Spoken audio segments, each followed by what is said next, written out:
Request Bun, Bambang Trimulyono dari lahir sampai sekarang jadi pecundang, bukan semua.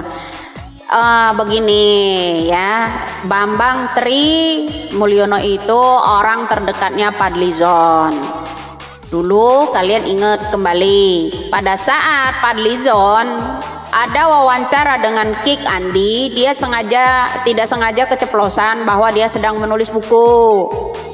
Nah, dulu buku itu akan terbit segera. Nah, ternyata buku yang keluar itu adalah undercover. Ya, nah ini. Tapi di situ dia menuliskan menjual nama orang lain. Ya, harus paham ya.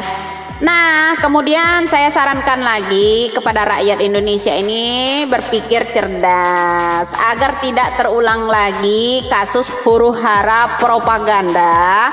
Pada saat 98 lalu, bagaimana yang namanya Fadlizon ingin menyelamatkan kasus sumber waras masalah BLBI, ada sama Dikun Hartono pada waktu itu.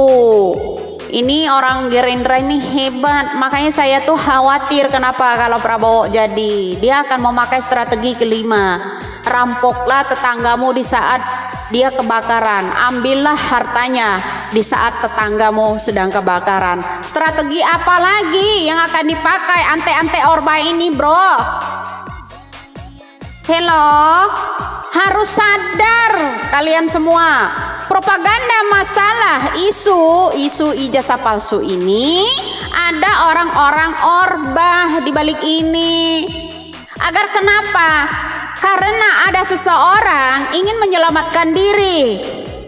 Orang udah mepet ke Rizik Syihab, udah mepet ke Surya Paloh, ingin menyelamatkan diri untuk menutupi kasus Formula E.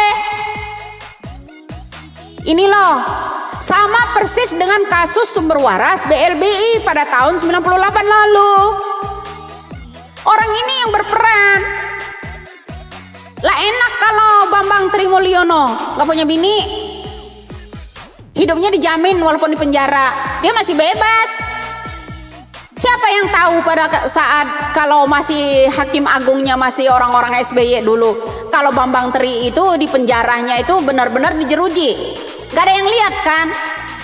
Biasanya orang-orang yang dijeruji di zaman SBY dulu, orang-orang itu nama doang, Setia Novanto nama doang, Gayus Tambunan nama doang yang di penjara, namanya doang, orangnya ada di Bali nonton bola. Itu loh ya, ayolah buka mata semua seluruh rakyat Indonesia ini, jangan mau dikibul-kibulin dengan isu propaganda masalah ijazah, masalah PKI, semuanya udah lewat itu. Kalau tahun 98 dulu Android belum canggih sekarang, banyak belum orang-orang yang cerdas itu belum bisa muncul di permukaan publik. Ya, begini dong cara-cara kita kalau mau pakai media, jangan hanya bikin hoax. Nah itu, agar upaya kenapa rakyat Indonesia yang tahap belajar, pakar-pakar hukum, semuanya anak-anak yang belajar hukum ini akan mengerti, akan lebih hebat lagi ini ke depannya, bisa melawan mereka.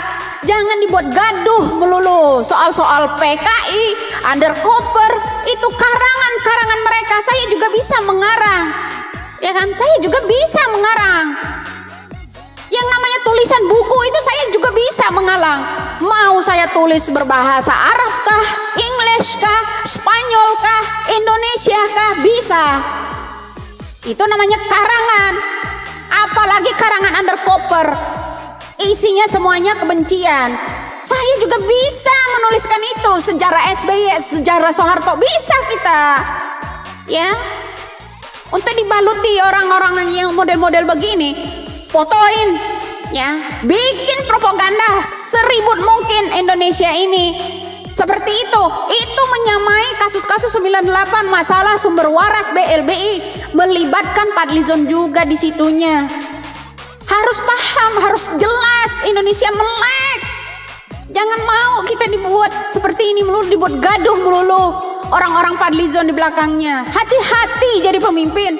Ya, ini untuk menutupi kasus